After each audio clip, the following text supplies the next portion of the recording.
assets.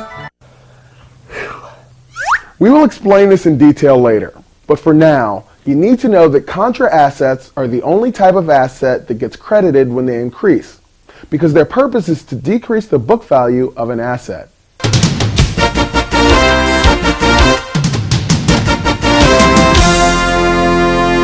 Here's Sunny Day with an editorial.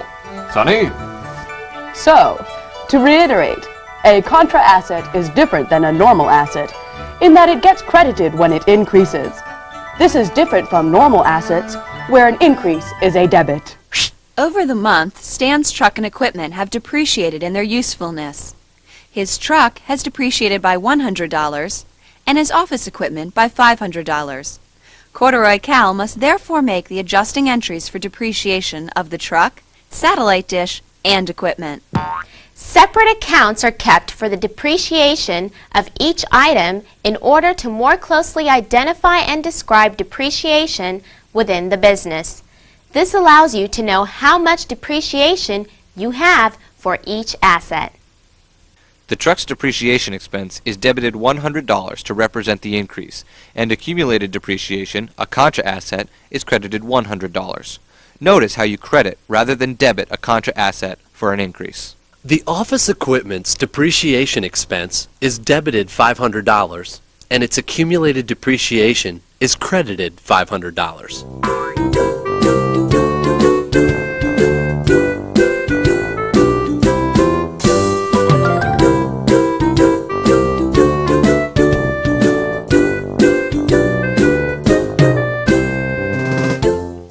Our next example of an adjustment covers prepaid expenses. The business may have prepaid an expense for several accounting periods, but at the end of each period, it must recognize the fact that part of the asset has been used and an expense has been incurred. So adjusting entries must be made for these prepaid expenses, such as Stan's utility bill.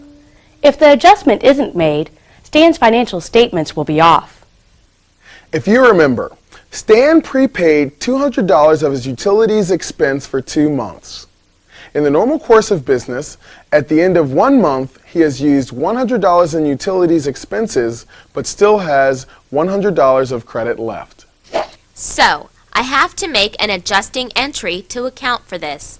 The utilities expense account is debited for $100, and prepaid expenses are credited for $100, lowering the prepaid expense account by $100 since he has now used $100 of utilities that month.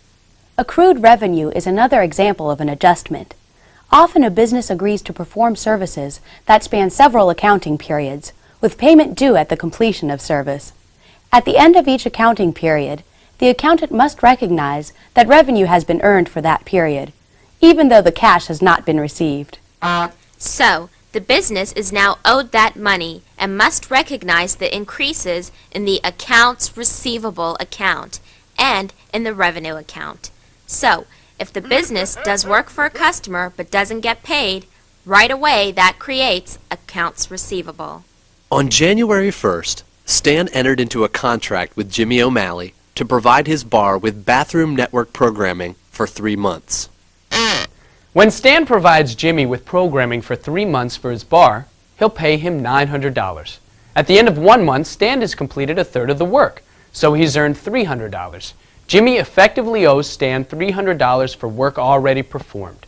However, Stan isn't going to receive Jimmy's cash for another 2 months.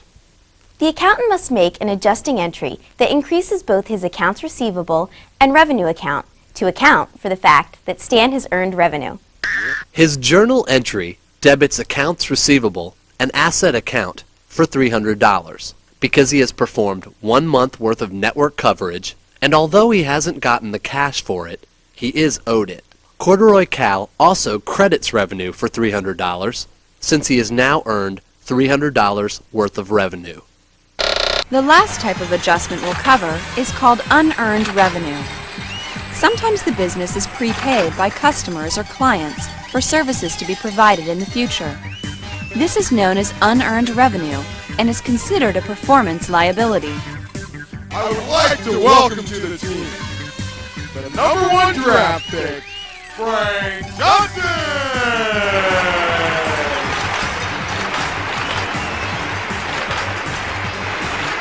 Frank has also just signed a $10 million 8-year contract! Unearned revenue is like Frank's contract. He hasn't performed yet. So when the business, or in this instance Frank, is paid early by a client for work not yet performed, the money goes into unearned revenue. Get up, Frank! You haven't performed yet! Get on your feet, come on! No pain, no gain! Get up, you little sissy! Oh! After a portion of the work is done in an accounting period, that portion is transferred from unearned revenue to earned or regular revenue. The purpose of this adjustment is to record the amount of revenue that has been earned as of the end of the period. We're getting closer to our goal of preparing financial statements, but in order to get there, you must know how to take the trial balance, which we've already covered, and make adjustments to it. The trial balance, to reiterate, is a statement that shows the balances of all the accounts. It calculates the total debits and total credits for the whole business, which by virtue of our previous accounting work, we know equal one another. We must now update our trial balance to reflect our adjusting entries. In order to easily illustrate how to make the adjustments, we will use a worksheet. A worksheet is a useful tool for accountants to show the effects of the adjustments on the trial balance. Okay, class, let's take out our worksheets. Today, we're going to show the effects of the adjustments on the trial balance. Let's look at Stan's worksheet. You can see Stan's original accounts and their balances. You should remember these from the first time we did a trial balance way back in the T account section. Now you see them here. So, this, once again, is Stan's trial balance. Here are some new accounts that need adjustments. Depreciation expense and accumulated depreciation for the truck. Depreciation expense and accumulated depreciation for the cameras. Supplies expense for his use of supplies which were already paid for. And the utilities expense for the prepaid utilities. We did not have these accounts listed when we did Stan's original trial balance because we had not come to the adjustments section yet. So in order to make it to the financial statements, we must update Stan's original trial balance to reflect the adjustments. First, we will make the adjustments to the already existing accounts which appeared on the original trial balance. You can see them here. Accounts receivable, an asset account, is debited $300 to represent the money Stan earned for Jimmy's first month of his 3-month subscription. The supplies account is credited $200 because Stan used these supplies. Prepaid expenses is credited $100 because Stan used up $100 of his prepaid utilities bill. And revenue is credited $300 because Stan earned $300 from the subscription, even though he didn't receive it yet.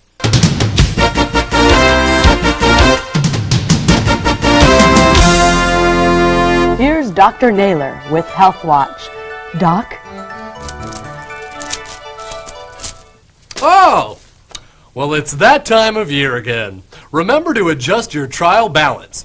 If new accounts enter your system and aren't reconciled with the old ones, then your whole system could be off. Now, your local pharmacist should have the necessary worksheet to combine those pesky intruders with your current debits and credits.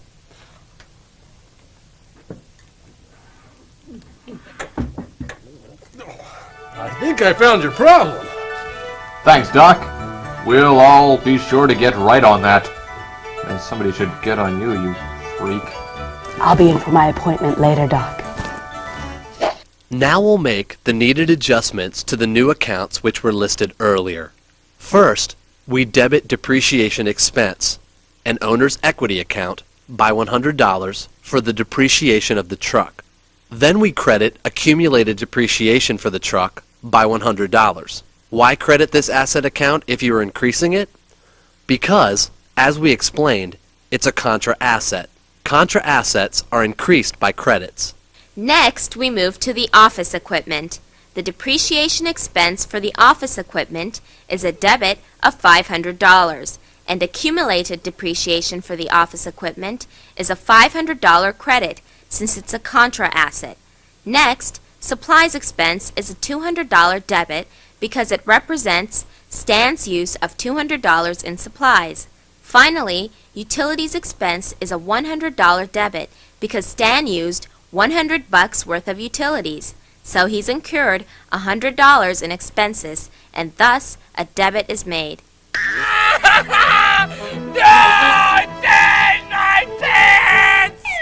Now the adjusted balances of each account must be tabulated.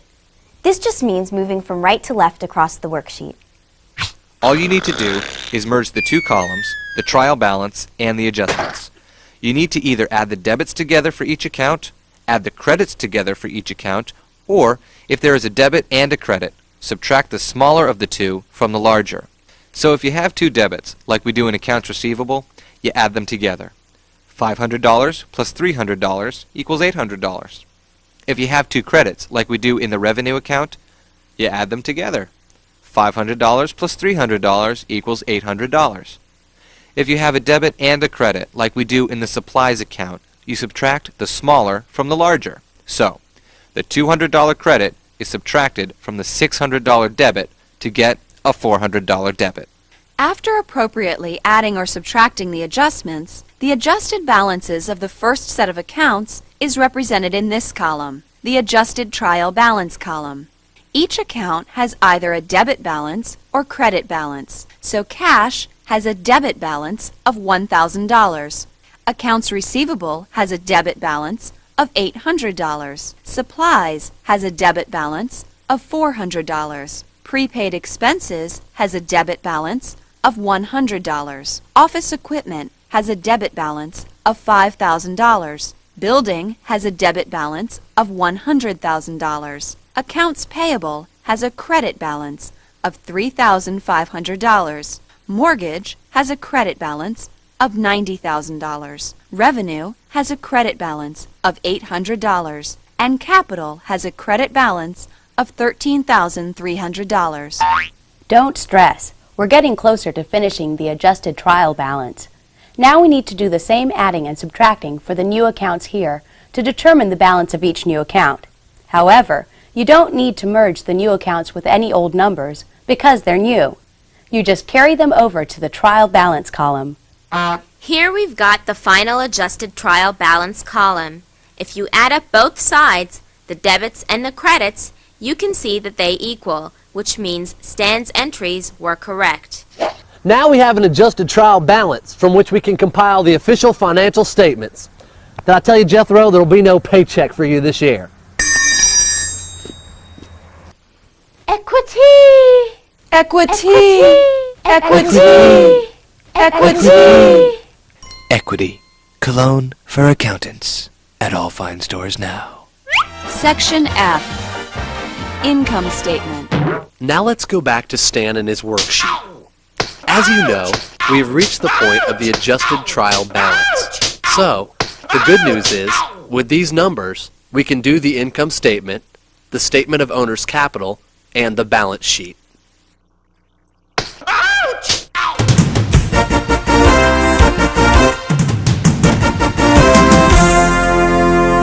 Let's go to our on-the-spot reporter, Steele Shanahan, for this special report. Steele? Thanks, Storm. I've just learned that in doing the financial statements, it is important to note that first you must complete the income statement, then the statement of owner's capital, and then the balance sheet. Steele, have you learned why this happens? Yes, it appears as though you need numbers from the former to complete the latter. Oh, more on this as it develops. Are those for me? No. First, the income statement. Basically, the income statement is revenues minus expenses equals net income. This is what Stan's income statement looks like. We'll now go through each part of the worksheet. Remember, for each section of the financial statements, you must get the amount from the adjusted trial balance columns. So, Stan's revenue is equal to $800. Next, his expenses. These are his expenses. The depreciation expense for the truck is $100, a depreciation expense for equipment of $500, a supplies expense of $200, and a utilities expense of $100. So, Stan's total revenue is $800, while his total expenses are $900. Therefore, his net loss for the first month of his business is $100, or revenue minus expenses. Now for Stan's statement of changes in owner's equity. This statement tallies the capital or owner's equity in the business.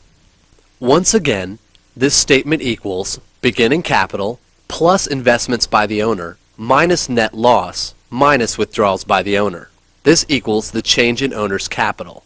To do this statement, you obviously need to complete the income statement first. Since this is Stan's first month of business, his beginning capital is $0. To this we add the $13,300 he invested in his business.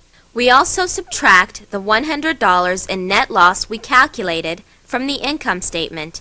Stan has not withdrawn any money from the business for personal use, so there's nothing to deduct on this statement.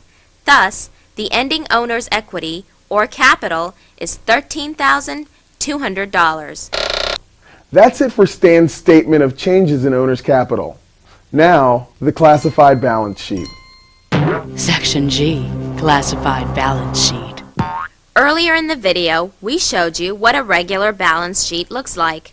Now we move to the classified balance sheet. The classified balance sheet breaks up the assets and liabilities account classifications to more adequately describe those classifications. On a classified balance sheet, two of the major account classifications are broken into several areas so that you can analyze the state of the business with a glance. Several accounts with similar characteristics are listed under the same classification for better reference. Well, what do we have here? Single female accountant, full-figured dominatrix, sexy mama, seeks corduroy guy for submissive love pouncing. That's me. On a classified balance sheet, assets are divided into 4 distinguishable areas. 1. Current assets. 2. Investments. 3. Plant and equipment. And 4. Intangible assets. Current assets are those assets that can be sold for cash or will be consumed within a year. Some examples are cash, short-term investments, accounts receivable, and prepaid expenses. Investments include stocks, bonds, and promissory notes of other companies that you anticipate holding for more than 1 year. It can also include land that is being held for future expansion, but is not used in the operation of the business. Plant and equipment represent tangible long-life assets that are used directly in the operation of the business. These include store equipment, buildings, office equipment, and land being directly used in operation of the business. Alright, I'll put the thing on the thing. I think we're supposed to fix that thing now, the rusty thing down there. I like the blue. I think we're supposed to work on fix we're the blue. supposed to What's rust? Don't the rusty hit me. one. I don't understand. The rusty I one. don't like violence. I don't like violence. Stop it. Oh, that's nice. Okay, all intangible assets are non-physical resources that benefit the business financially. For example, patents, copyrights, and licenses. Classified balance sheets also reflect contra accounts. We briefly discussed contra accounts when we spoke of depreciation. The contra account is used to deduct an amount from another account so that a more accurate value of that account can be portrayed. For example, accumulated depreciation is a contra asset account because, in order to find the book value of the corresponding asset, we must subtract the amount depreciated from the original cost of the asset. Accumulated depreciation is a contra asset account in which we add all depreciation for a particular asset, like Stan's truck, and subtract it from the truck's cost to determine its book value. Contra assets are treated opposite of other assets, so feel free to insult them whenever you feel like it. Stupid contra asset! Oh. When you increase a contra asset, you credit the account instead of debiting it. Just remember that you treat a contra asset opposite of a normal asset. That's it for assets on classified balance sheet. Now on to liabilities. The liabilities on the classified balance sheet are divided into two major areas: current liabilities and long-term liabilities. Current liabilities are those that will be paid off or liquidated within 1 year. For example, accounts payable and salaries payable are both current liabilities. Your bills and salaries should all be paid within a year. I mean, unless you're some kind of yahoo. Long-term liabilities are those which have payment due in more than a year. For example, a mortgage is a long-term liability, which you'll have to pay for a long time. What would you say is your greatest liability? Well, aside from the gas, which is quite a problem, sometimes I forget to shake and I get little spots on my pants. I also use a little bit too much toilet paper and it tends to clog the toilet, but I just won this award, which I think makes up for everything because it shows that I'm really talented. You know what I'm saying? Stan's classified balance sheet has current assets, plant and equipment, as well as current and long-term liabilities, but no investments or intangible assets. We must look on the worksheet to obtain the balances for each of the asset and liability areas on the classified balance sheet. First, current assets, or short-term assets. Then, investments, such as stocks and bonds that the company owns. These are different from the owner's personal investment in the company. Then, plant and equipment, stuff used in his business. And finally, intangible assets, or items like copyrights. This is what the asset section of Stan's classified balance sheet looks like. We got these numbers from the adjusted trial balance column on the worksheet. His current assets are cash, $1,000, accounts receivable, $800, supplies, $400, and prepaid expenses, $100. If you add all of the current assets up, his total current assets are $2,300. Stan's bathroom network owns no stocks or bonds, so you put nothing in for investments. Stan's plant and equipment assets are office equipment, $5,000, and building, $100,000. But as we've learned, for the classified balance sheet, you must take into account depreciation, a contra asset. The contra asset account, accumulated depreciation, is $500 for the office equipment. There is $100 in accumulated depreciation for the building or truck. Both of these are listed on the worksheet and must be deducted from these asset accounts. So, when you add the office equipment minus its depreciation and add the building minus its depreciation, you've got a total plant and equipment with a book value of $104,400. Stan has no intangible assets. So, the final step of the assets section is to add his current assets and his plant and equipment assets to get $106,700. Now on to liabilities. This is what the section on liabilities looks like. Like other sections, it has a lot of numbers, but unlike other sections, this one is about liabilities. On the worksheet, Stan has both current and long-term liabilities. His current liabilities are accounts payable, which is $3,500. Therefore, his total current liabilities are $3,500. So this goes on the classified balance sheet. Now Stan's long-term liabilities are equal to his mortgage of $90,000. On the classified balance sheet, you add both current and long-term liabilities for a total liabilities amount of $93,500. The final step of the classified balance sheet is to take the total owner's equity amount from Stan's statement of owner's equity. This amount is $13,200. As you can see on the final classified balance sheet, Stan's total assets were equal to $106,700. His total liabilities plus owner's equity also equals $106,700. So, once again, assets equal the liabilities plus the owner's equity. And they lived happily ever after. Okay, the last thing I need is a writing sample. Well, you might heard of one thing I wrote a while back. It was called the Emancipation Proclamation. And also I I did a little thing called the Dead Sea Scrolls. Oh, and speaking of dead, I think something died in my pants. Woo! Section H, closing entries. We're now close to the final step in the accounting process. An accountant's work is based on periods of time. Income statements and statements showing the changes in owner's equity are prepared to reflect transactions over a period of time.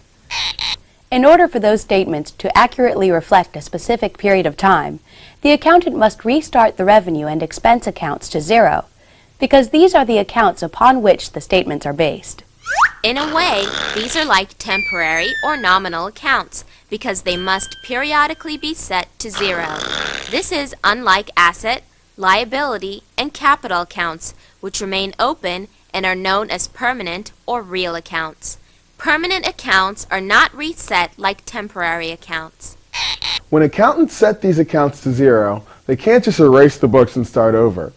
Instead, they must transfer the information from those accounts to a different spot on the books. Accountants do this by making what are called closing entries in the journal. When you close an account, that means you're making its balance zero. In closing entries, the accountant transfers the amounts in the revenue and expense accounts to a new account called income summary. Yeah, income summary. Now get in there. Get in there. Come on. It's warm. Come on, go. You'll like it. Now stay put. After the closing entries have been properly prepared, the revenue and expense accounts will have zero balances. The income summary is a separate temporary area on the books. Closing out these accounts not only starts the revenue and expense accounts on the books at zero, but also shows the effects of the increases and decreases from the revenue and expense accounts on the total owner's equity. These accounts then maintain a table of the owner's equity changes for that period, since after every new period, they're reset. Closing out these accounts shows how much the business, and thus the owners, made over the time period. Starting these accounts at zero is also necessary to begin a new accounting period. Don't worry, my fine accounting friends, we'll show you how to do this. First revenue accounts and then expense accounts. Remember that revenue accounts are owner's equity, so a debit is a decrease and a credit is an increase. Revenue accounts have a credit balance. In order to close the revenue accounts, the accountant must debit them for their full balance and credit the total amount to income summary. For Stan, this entry is a debit or a decrease in service revenue for $800 and a credit or increase to the income summary for $800. This leaves his service revenue account with a zero balance and the income summary account with an $800 credit. Now on to expense accounts. Expense accounts have a debit balance. Remember that expenses are increased by debits and decreased by credits. So, to close them out to zero, the accountant must credit each expense account for its full amount and debit it to income summary for the same amount. Revenue accounts are set to zero. By debiting them. Expense accounts are set to zero. By crediting them. Revenue. Expense. Revenue. Expense. Revenue accounts are set to zero by... Shut up, we're done already. Cut! Stan's accountant makes the following entries. He debits the income summary account for the $100 in depreciation expenses for the truck and credits this expense account for $100. The income summary is debited $500 in depreciation expenses for the office equipment, and the depreciation expense account is credited for $500. The accountant also debits the income summary for $200 in supplies expenses and credits the supplies expense account for $200. Finally, he debits the income summary for the $100 in utilities expenses and credits this expense account for $100. This leaves all the expense accounts with a zero balance, and adding all the total expenses for the income summary equals $900. Now that this income summary is created, all of the revenue and expense accounts on the books should be zero. As you can see from our income summary here, after debiting for all the expenses, the income summary debit side totals $900. The credit side totals $800. When the smaller number is subtracted from the larger, we get a debit balance on the income summary of $100. Now that you've closed the revenue accounts and the expense accounts to the income summary account must also be closed. The income summary account is now a representation of the amount the business lost during the accounting period. Income summary is an account that's used only during the closing process. It's almost like a purgatory. It is merely a spot that the accountant can put the numbers from the revenues and expense accounts during the closing process. The owners can also see what the business's net income is for that period by looking at the income summary account. But the reason it's a purgatory is that this financial information doesn't stay there.